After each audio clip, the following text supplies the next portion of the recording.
రోజు నేను శ్రీనివాస్ గారు బయలుదేరదామని అనుకుంటూ ఉండగా మమ్మల్ని అలా చేయొద్దు అని, అది తప్పు అని, మన వజ్రపాటి వారి కుటుంబ పరువు గురించి తను నాకెంతో చెప్పింది. ఆ ఆలోచనని మానుకోమని నన్ను ఎంతగానో ప్రాధేయపడింది, బ్రతిమిలాడింది. శామ్ వదిన చెప్పిన మంచి మాటల గురించి అందరి ముందు చెప్పకపోవడం నా తప్పు. అసలు ఆ సమయంలో నేను ఎందుకు అలా అన్నానో, ఎందుకు చెప్పలేకపోయానో నాకిప్పటికీ అర్థం కావట్లేదు. శామ్ వదిన ఏదైనా తప్పు చేసింది అంటే మన ఇంట్లోకి శ్రీనివాస్ గారిని తీసుకురావడమే.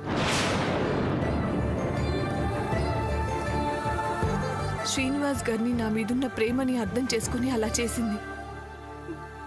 దయచేసి శామ్ వదినని తప్పుగా అనుకోకు సూర్య. నా కారణంగానే ఇవాళ శామ్ వదిన అందరి దృష్టిలో దోషిగా నిలబడింది, చెడ్డదానిగా ముద్ర వేసుకుంది. ఇది ఒక రకంగా నేను చేసిన పాపం. అందుకే ఇప్పుడు నా జీవితం ఎటు పోతుందో అర్థం కాని స్థితిలో ఉంది. నువ్వన్నట్టు ఎవరితో చెప్పకుండా మన ఇంటి గేటు దాటి వెళ్ళబోయినందుకు నాకు ఈ తలరాత తప్పదు.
ఇది కేవలం మొక్క కాదమ్మా, సాక్షాత్తు అమ్మవారు.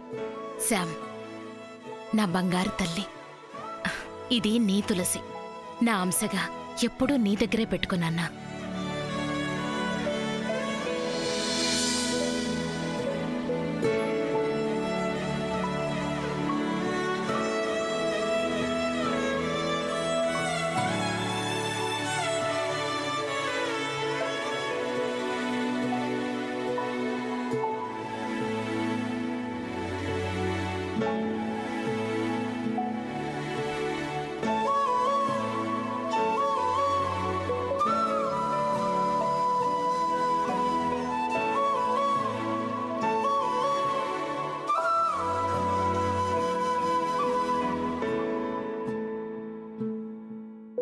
అందరూ ఈ తులసి మామ్ని లవ్ చేస్తారు, హార్ట్ఫుల్ గా ప్రే చేస్తారు. అలా చేస్తే మనసులో అనుకున్నవి జరుగుతాయని, బ్యాడ్ అవేగా వెళ్తుందని, గుడ్ దగ్గరికి వస్తుందని విన్నాను. అందుకే ఈ తులసి మామ్లోనే నేను నిన్ను చూసుకుంటున్నాను మామ్.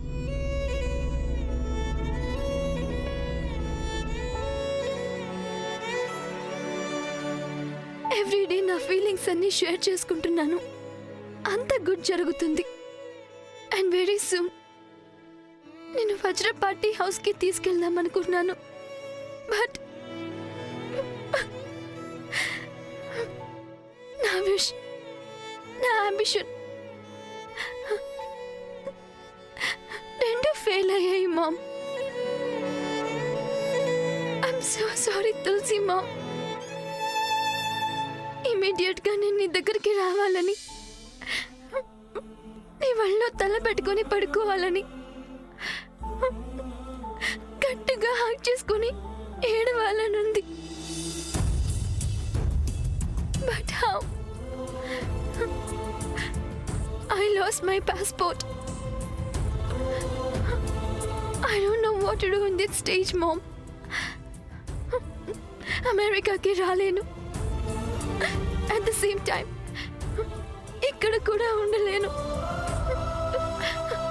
నేను ఎక్కడికి వెళ్ళాలో, ఎక్కడ ఉండాలో, ఏం చేయాలో నాకేమీ అర్థం కావట్లేదు. నేనేం తప్పు చేశానని నాకు ఈ పనిష్మెంట్? పద్మావతిని శ్రీనివాసన్ని కలపాలనుకున్నాను. అది తప్ప? నిన్ను మళ్ళీ ఇంట్లోకి తీసుకురావాలి, మళ్ళీ అందరితో కలపాలని, నీ కళ్ళలో ఆనందం చూడాలని అనుకున్నాను. ఇంతమంది ఆత్మీయులని వదిలి ఇంతకాలం నువ్వెంత మనోవేదన పడ్డావు. ఆ ఇల్లు వదిలి వచ్చినప్పటి నుండి నేను అనుభవిస్తున్నాను. నన్ను క్షమించు మామ్. నేను చేసిన తప్పు వల్ల దేవాలయం లాంటి ఆ ఇంట్లోకి, దేవత లాంటి అమ్మమ్మ దగ్గరికి నువ్వు వచ్చే అర్హత లేకుండా పోయింది. నన్ను క్షమించు మామ్, క్షమించు.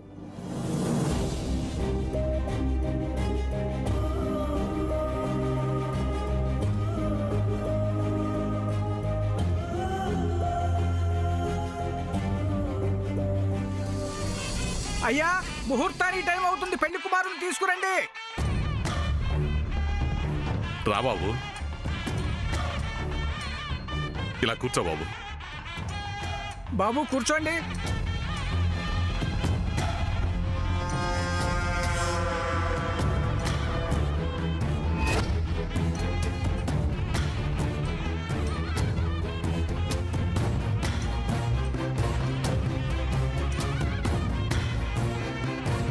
అనేక దంతం భక్తానాం ఏకదంతముపాస్మహే. ఓం గణానాం త్వా గణపతిగుం హవామహే కవిం కవీనా ఉపమశ్రవస్తవం జ్యేష్ఠరాజం బ్రాహ్మణ బ్రాహ్మణస్పతః ఆనస్పృణన్నోతిభిः సిద్ధసాధనం. ఓం మహాగణాధిపతయే నమః. ధ్యాయామి ఆవాహయామి రత్నసింహాసనం సమర్పయామి.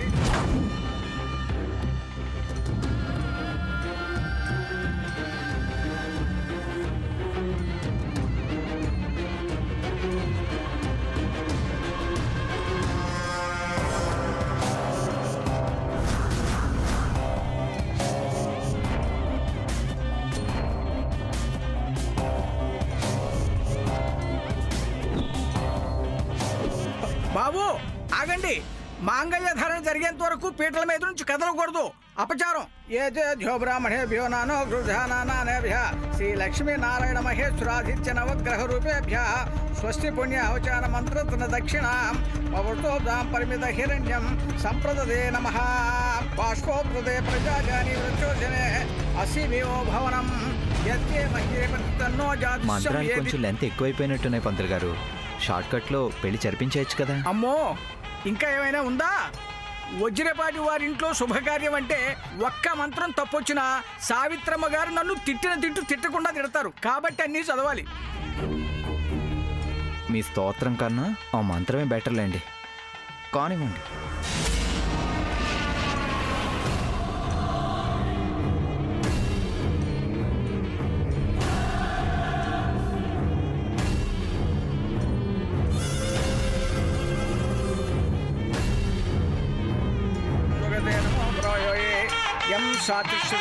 ఓం నమో భగవతే వీర హనుమంతాయ సర్వదా గృహాభిరక్షం కురు.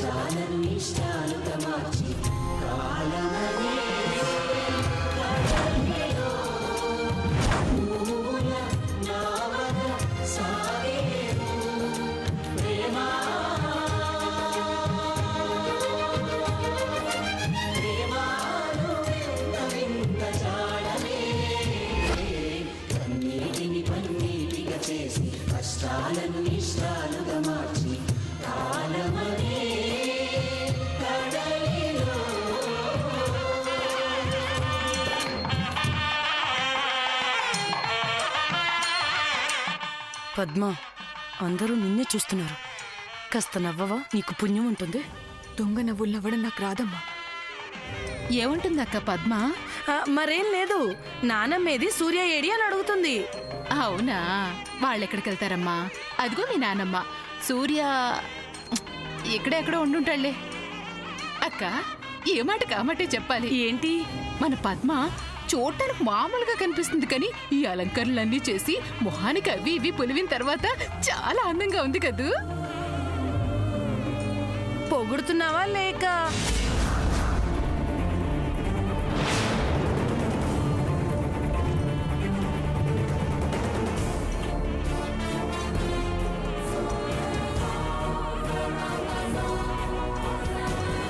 శ్రీనివాస్ వాళ్ళ అమ్మా నాన్నలు ఇక్కడికి ఎందుకు వచ్చారు?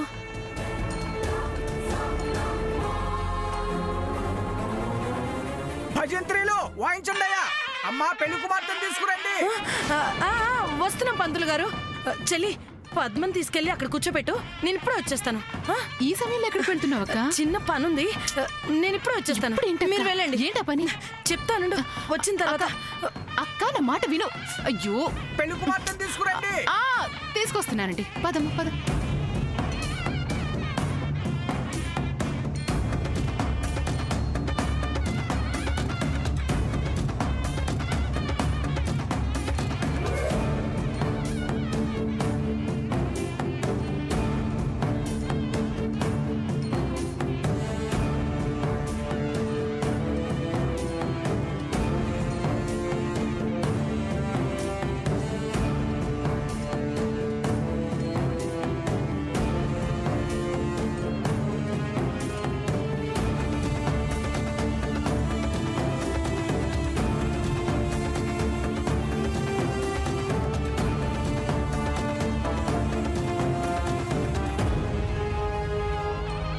ఆగండి. కామేశ్వరరావు గారు, మీరు ఎందుకు వచ్చారు ఇక్కడికి? అదేం ప్రశ్నమ్మా? నేను అడిగిన దానికి సమాధానం చెప్పండి. మీరు ఎందుకు వచ్చారు ఇక్కడికి? పెళ్లికి పరాయి వాళ్ళు వచ్చినా ఎందుకు వచ్చారని అడగరు. మరి ఇదేంటమ్మా? మీరు మాకు బంధువులు కాదుగా? భలే దానివి రాజేశ్వరి, పెళ్లికి రమ్మని కార్డు పంపిస్తేనే వచ్చాం. అవునా? ఆ, పెళ్లి కార్డు కూడా తెచ్చి చూపించాల్సింది. అసలు మీకు శుభలాకి ఎవరు పంపించారు? తోస్తో అయ్యా రామారావు గారు, మీ సతీమణి గారు కూడా వస్తే పెళ్లి కుమారుడు కాళ్ళు కడిగే కార్యక్రమం ప్రారంభిద్దాం.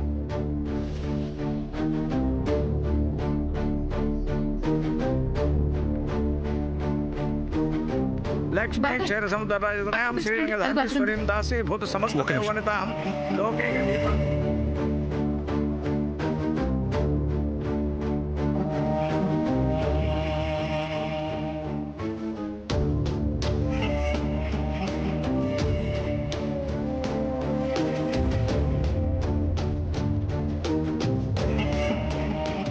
రండి రామారావు గారు, పెళ్లికి రమ్మని కార్డు పంపిస్తేనే వచ్చాం. కానీ మీ ఆవిడ గారు ఎందుకు వచ్చారని అడుగుతున్నారు. మమ్మల్ని ఉండమంటారా, వెళ్ళిపోమంటారా? అయ్యయ్యో, అదేం మాటండి. మీరు వెళ్ళి అలా కూర్చోండి. అది కాదండి. రాజీ, అవతల పంతులు గారు పిలుస్తున్నారు. ముందు నువ్వు రా. అది రా కా- చెప్తాను.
అమ్మూరికి మేకని బలిస్తారే, హ. ఇక నీ బతుకు అదేనే. ఇన్నాళ్ళు వాడితో శామ్తో కలిసి ఆడిన నాటకాలన్నింటికి ఒక్కొక్క దానికి ఒక్కో హింస. ఇక మీదట నీ బ్రతుకంతా నా కాళ్ళ దగ్గరే ఫినిష్. అయ్యో అపచారం. కాళ్ళు కడిగి కన్యాదానం చేసి అమ్మాయి తల మీద జీలకర్ర బెల్లం పెట్టేంత వరకు అమ్మాయిని చూడకూడదు. ఆహా, అలాగే పంతులు గారు. మా పద్మని చూడకుండా ఒక్క క్షణం కూడా ఉండలేరు అల్లుడు గారు. అవును కదా పద్మ?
ఇదెందుకు వచ్చింది ఇక్కడికి?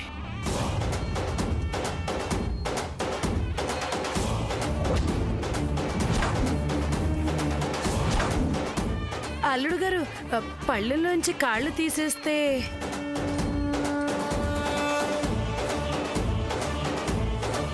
అక్క, అల్లుడు గారు పద్మనే చూస్తున్నారు, చూసావా?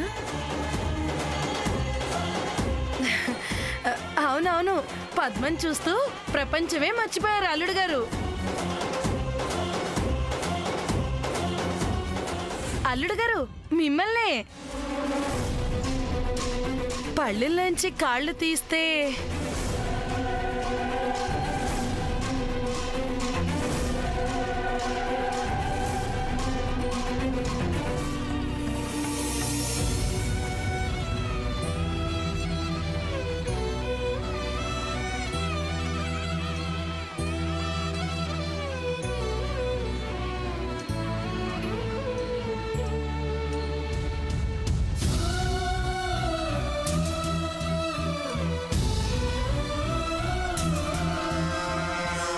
అయ్యా, జీలకర్ర బెల్లం పెట్టే సమయం అయింది. అందరికీ అక్షత ఇవ్వండి. పంతులు గారు కొంచెంసేపు ఆగండి.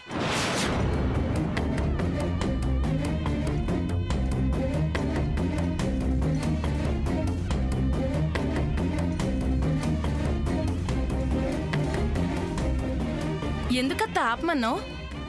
కొంతమంది ముఖ్యమైన అతిథులు వస్తున్నారు, అందుకు. ముఖ్యమైన వాళ్ళు అంటే ఎవరత్తా? అదేనక్క, గురూజీ గారు రావాలేమో. ఆ, గురూజీ గారా? అంతే ఉంటుంది రాజీ. పంతులు గారు కాసేపు ఆగండి. మా గురువుగారు వచ్చిన తర్వాతే చేద్దాం.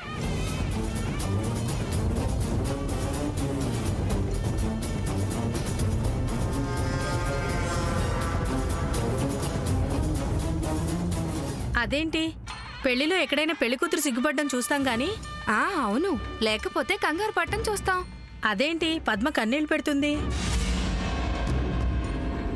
అంతేకాదు, భయం భయంగా చూస్తుందేంటి? అసలు పద్మకి ఈ పెళ్లి ఇష్టం ఉండే చేసుకుంటుందా? చూడబోతే అలా లేదు, బలవంతాన పీటల మీద కూర్చున్నట్టుంది. పినిగారు, అలాంటిదేమీ లేదు. మా పద్మ చాలా సంతోషంగా ఇష్టంగా ఈ పెళ్లి చేసుకుంటుంది. అవునా? అవును. అవతల పెళ్లి భోజనాలు మొదలైనట్టున్నాయి, వెళ్ళి భోంచేయొచ్చు కదా. వెళ్ళండి. అదేంటి ఇంకా జీలకర్ర బెల్లం పెట్టకుండానే వెళ్ళిపోమంటున్నారు? నిజమేలే, కాస్త మాటలు తగ్గించి పెళ్లి చూస్తే మంత్రాలు అందరికీ వినిపిస్తాయి. నోరు ముయ్యమని ఎంత మర్యాదగా చెప్తుందో చూడు. ఏంటి? అబ్బే ఏం లేదు.